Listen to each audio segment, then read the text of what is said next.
Did you see in Mississippi they found a mass grave of black people killed by police? I saw the news about the mass grave. Is it confirmed that it was they were killed by police and were black? Has that been confirmed? I saw the mass grave, like 200 or so people. The gruesome discovery of 215 bodies buried in unmarked graves behind a jail outside of Jackson, Mississippi, has left a community in disbelief. The families are angry their loved ones were buried in so-called paupers' graves, marked by just a metal rod and a number, and families were never— They died in police custody, not necessarily killed by police. Yeah, but if you die in police custody in a way that gets, like, hidden in a grave like this, you were probably killed by police. Like, there's a reason the police are hiding, or were hiding, I suppose, the graves. Never notified of their deaths. The startling revelation came months after the mother of 37-year-old Dexter Wade filed a missing persons report last March. It wasn't until August when— Wait, I'm sorry. I was under the impression that this mass grave was filled with people from, like, I don't know, the Jim Crow era, not from people who have color photos of themselves. Wade learned her son had been hit by a police car and killed, then buried in that same cemetery. For more about this case and the disturbing details that— So the police were just killing people and burying them in a mass grave. Okay, never mind. My bad. This is in Mississippi, right? Yeah, that tracks. Yeah, there we go. Since then, I am joined now by Betterson Wade and civil rights attorney Ben Crump, who is representing her and other families. Welcome to you both. Ms. Wade, can I just begin by saying how very sorry we are for your loss, and thank you for joining us. Thank you all, too. I understand, Ms. Wade, you contacted the Jackson Police Department after— The fact that she's appearing on a news a show and not, like, running screaming headfirst at the police station with, like, 50 lit Molotov cocktails, sort of, like, crammed between her arms is pretty remarkable, like, discipline, I have to say. Like, Jesus Christ. Reporting that your son was missing several times, even after he had been buried, without your knowledge. Give us a sense of what they told you over those many months and what those months were like for you, not knowing where your son was. Well, it was devastating to me because I didn't know where he were. And then I was calling them. They didn't have no information to let me know, have they, found any information. All the, details that I gave them for leads, they never came back to me to say, well, that lead led to something that we can work with. And I just couldn't believe that he had disappeared off the face of earth and nobody knows where he at. And it was just horrible for me. And every day I wake up, I just look, just looking for him, just out in the streets looking for him. And I mean, that's heartbreaking for a mother. And can't say hello, don't know how to get in touch with him. That is a there's such a meaningful juxtaposition here, because you know how thanks to true crime there's this gigantic, like, internet industry of convincing white women who live in upper middle class suburbs that they're going to be kidnapped by El Salvadorian sex traffickers or something. Like, they think that if they see, like, a crumpled napkin next to their car, it's a tactic to distract their attention for 1/8 of a second so that a team of, like, professional cartel hitmen can come out and kidnap them and then drive them 2,000 miles back across the border. Meanwhile, like, in American history, I mean, even up to, like, the present day, like, contemporarily, there are so many black people that have gone missing. Like, like, we're finding the mass grave here, but disappearances, all the time. And a lot of it was just stuff like this. It was just them being murdered and just, like a ditch was dug for them. I'm reading the article here. Listen to this shit, dude. It's revolting. One activist known as author Silky Slim Reed, who has been outspoken on the events, described a morbid scene at the burial ground when visiting, reporting that buzzards fly overhead, attracted to the disturbing stench that emanates from the improper burials and shallow graves.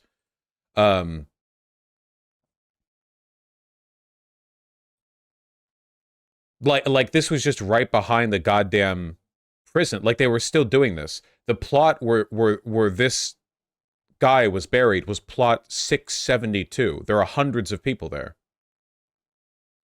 This is very comparable to the First Nations kids buried place. Yeah. Also a huge thing with First Nations people. Yeah. Native Americans or Indians or Yeah, here and in Canada and stuff, where like there's an epidemic of them disappearing from their reservations, and usually like the thing that seems to happen pretty often is that either cops or like drunk good old white boys will like drive onto the reservation territory at like 2 a.m., break into a house, like find a woman and just drag her, rape her, kill her, and then like dump her somewhere in the middle of the woods, you know? And they just like go missing. And they can get away with it because like the infrastructure for dealing with crime and reservations is incredibly underfunded, and cops don't help when it comes to looking for their own. Like a bunch of cops in the area will be like, "Oh, one of your women went missing. Huh, maybe she got drunk and fell in a ditch." Huh. And meanwhile, that cop is like friends with the guys who did it, you know, For thing for a or the month. guy who did it. Mr. Crump, after it was discovered that Dexter had been killed, that he had been buried in this grave, his body was exhumed in November. There was an autopsy conducted. He was given a proper burial. But I also understand a wallet was found in his front pocket with his ID, his home address, his insurance card. What's the explanation officials give for why no one was notified he had been killed and buried? There really is no explanation that they have offered. They claimed that they tried to reach out to Miss Bettison, and you should know that Miss Bettison is the named plaintiff in a lawsuit against the Jackson Police Department. Yeah, it's because the cops killed them. That's why. If in any other situation, if a person dies under unknown circumstances and then a group of people take his body, don't report it, and then bury it in like an unmarked grave or whatever, like you assume they're the ones who killed them. Why would you not? That's like a pretty easy layup. It's a pretty clear explanation. Holy shit, dude, this was still going on. Listen, Marquita Moore was notified of the death of her older brother, Mario Terrell Moore, 40, from an online article revealing cases of 24 homicide victims in which the Jackson police had failed to notify the public or the families. Moore's brother was second on the list. All 24 victims were from a single year. That 1 year, 24 people thrown in the ditch back there behind the jail in a single year. At minimum, 24. Like this is like one police department that's just like regularly like dumping corpses back there. Like frankly, the fact that like all of these the police members at the at that department are not taking a long walk across a short pier is remarkable. Like, is genuinely surprised given the environment that they haven't faced extra legal consequences for their behavior. But they're cops, you know, like they live in a fortress. Well, they work in a fortress, I suppose. Like that's the whole point, you know. If mob anger could meaningfully deal with situations like this, then the Jim Crow era would have had a lot more bloodbaths in police stations, but they didn't. Because they killed her brother 3 years earlier. She went through 2 criminal trials, had several press conferences. So when they called her house, if they did call her house like they claimed, they knew where she lived. They knew how to get in contact with her if they really wanted to notify her that her son Dexter had been hit by a police car. So it is very suspicious that they would just bury him in a pauper's grave because they said they could not identify his next of kin. Miss Bettison does not accept it, and because of her tenacity, it has exposed all of these loved ones being dropped in a hole in a bag behind a Mississippi jail. Mr. Crump, the Jackson... Moore would later learn that her older brother Mario had been bludgeoned to death, wrapped in a tarp, and left in the street. Even this website, like bludgeoned to death by who? Presumably the police didn't record it. But, you know, they were the ones who buried him in an unmarked grave. For months, his body had lain in the Hinds County morgue unclaimed. Then on July 14th, inmates of the county penal farm buried his remains in the Popper's Field. Not to know Angel post, Vaush, but this seems like something the cons will bring up. Dexter Wade, statutory sodomy, you are correct. Conservatives will bring this up. The thing is, though, and you know this feels like a fairly straightforward counterargument, in my opinion, is that the police can't murder people and bury them in unmarked graves. That's not how this works. It doesn't matter what these guys do. Even if these guys were like active serial killers who charged at police officers and had to be shot down in like self-defense or whatever, you still don't like bury them in an unmarked grave. You know, there's a whole process for this. There's really no justification. But by the way, what you're doing right now, the conservative excuse for this, is almost certainly what the police are doing themselves. I guarantee you that a bunch of people on the police department think they're the Punisher and that they're like cleaning up the streets of these filth. And by these filth, like this is an extremely racist like predisposition on their part. Like there's 100% like a bias. It's not just like anti-crime or whatever. And they're thinking they're cleaning up the streets. And every police officer thinks this, that if only they were subject to a little less bureaucracy, a little less oversight, a little less regulation, that they could clean up the city. Every police officer thinks this. They're trained to think this. They're all little punishers, and all the bureaucracy and regulations and all the human rights considerations are all just a bunch of like, you know, carrot-necked wimps that are like stopping them from doing what they need to do. So these guys are going out there, they're murdering black people.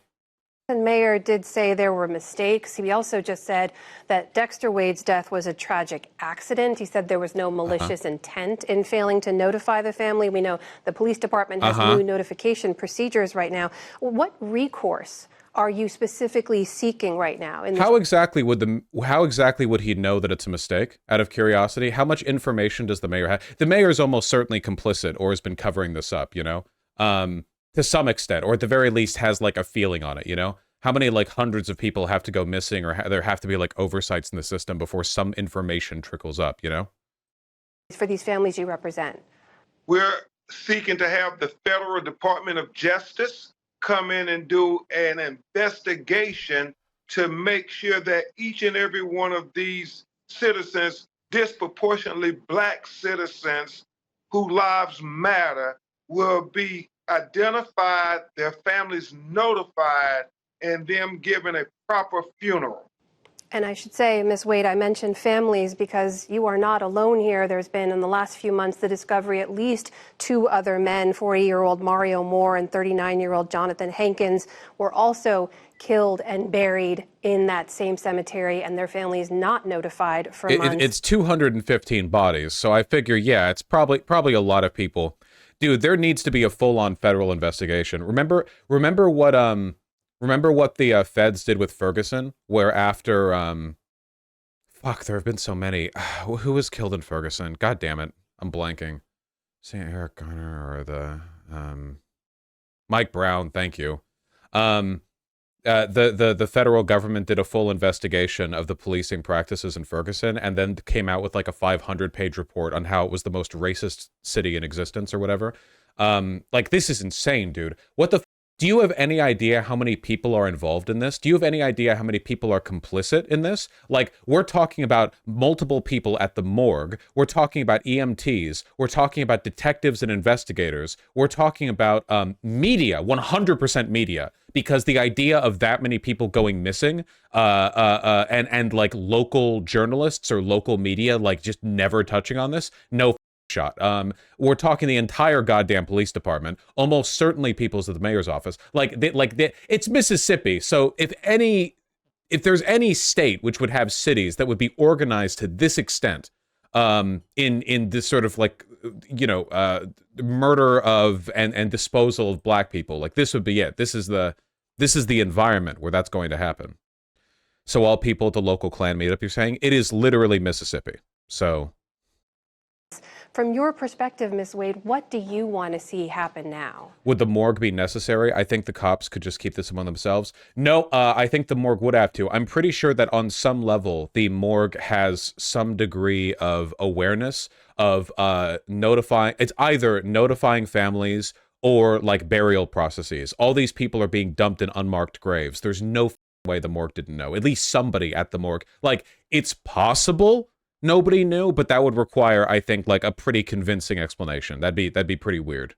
Well, first of all, maybe they didn't even take them to the morgue. They took some of them to the morgue. They said that. I feel like that the city need to give me an acknowledgement to say that, hey, I'm sorry. I mean, just give me some kind of closure and explain to me what actually happened to my son on that freeway that night. You know, how did it actually occur? You know, just what went down, the events that went down with it. And I want to see justice. I want to see justice done for this because it's wrong. It's wrong to take somebody's child and bury them in a field and I didn't. Is that true? I'm going to need a moral calculus on this. By the way, not to be a liberal and make this about race or whatever. I every time I see stuff like this, I'm reminded of the like oceans of far-right propaganda that I've seen that depicts all black people as animals with no self-control. And meanwhile, this woman is being maybe the most measured any human has ever been while discovering like a monstrous injustice that has been committed against her son. You know, basically any level of outrage from her would be morally and socially justified. You know, like essentially any behavior on her part would be within the realm of permission, and she's choosing to be calm. Feel and I didn't even get a last chance to say anything to my child, or either I didn't even get a last chance to just say, baby, I love you. Just to look down on them and say, baby, I love you. They haven't even came and called me and said, Miss Wade, could you come down and we explain to you what happened? I mean, I haven't even got a word. And so how do that feel? That makes you feel like they are guilty. They are guilty of a crime because they can't tell you what happened. Ms. Wade, do I understand correctly that the mayor, no one from the police department has reached out to you to explain what happened to your son? Yeah, and man, speaking of because I was seeing this on Twitter literally like right before going live. It's so wild to me how there's an entire like industry in racism around making fun of the way black people talk, like AAVE, right? African American Vernacular English. Like, oh man, this is like how animals speak. And then meanwhile, everyone makes jokes about the way Scottish people talk, but nobody says it's an IQ thing. Have you heard a Scottish person talk or a Australian talk? And like in terms of incomprehensibility to the American ear, Scottish people legitimately are just bordering being like a different language with their dialect, you know? But nobody hears that and thinks, oh, it's because of their low IQ. They hear that and think, well, yeah, it's a different dialect. But meanwhile, you hear a black person say axe instead of ask, and it's like, oh, that's the skull shape. You know, it's like, what the it's so like literally it's insane. Can I ask the honourable gentleman what work is being done to make sure that this place is more accessible, particularly?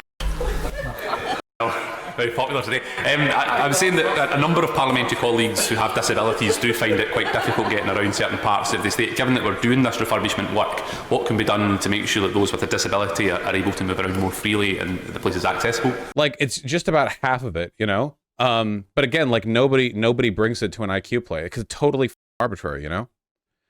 Well, Scottish is heavily influenced by Gaelic, which is literally a different language. Yeah, and African American Vernacular English is heavily influenced by other languages too, isn't it?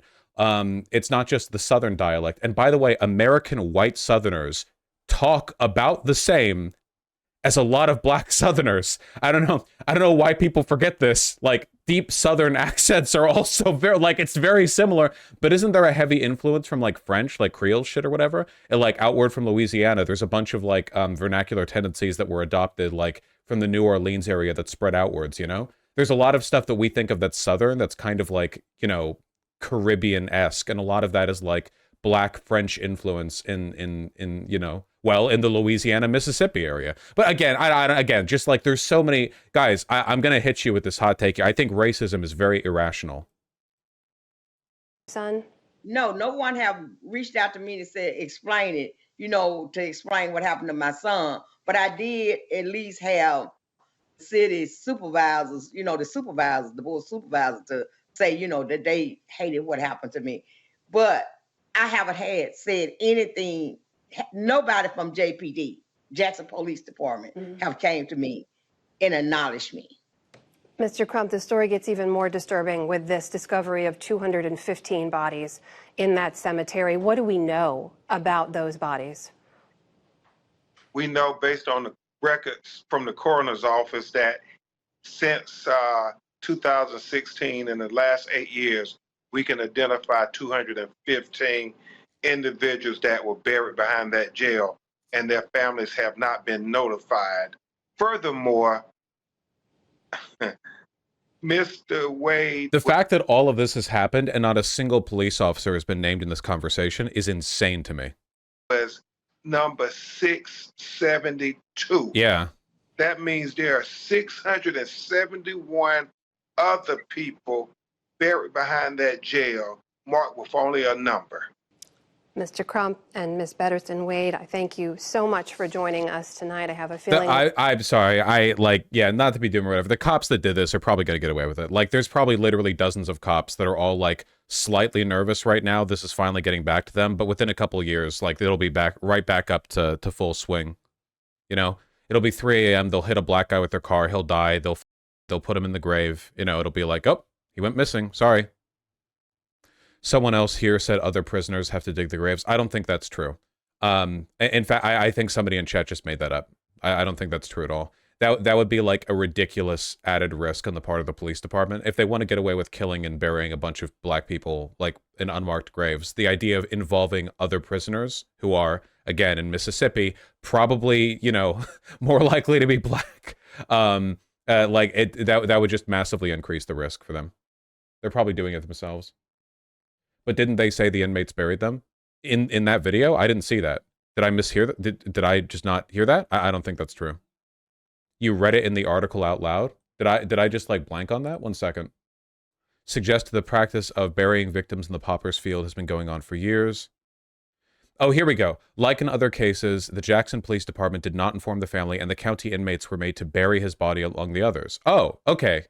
I really did just go right over that. No shit. Holy Then wouldn't the prisoners just know everything? Couldn't they be interviewed? Why would they do that?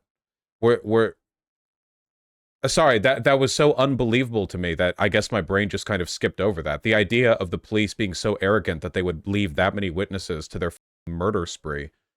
They're prisoners? Yeah, I know, but it's still something. It's not nothing. Prisoners don't have no contact to the outside world. I guess they probably like threatened them or promised them privileges. Yeah, They probably have means of keeping them quiet. Almost certainly, yeah. Just Jesus, you know? I mean, I guess, yeah. I mean, why not be arrogant? These cops have been getting away with killing people and dumping them in unmarked graves for years, you know? Like, why not, right? I guess, you know, they do whatever, you know? Just brag about it. Who cares? Like, no one's going to stop you, you know?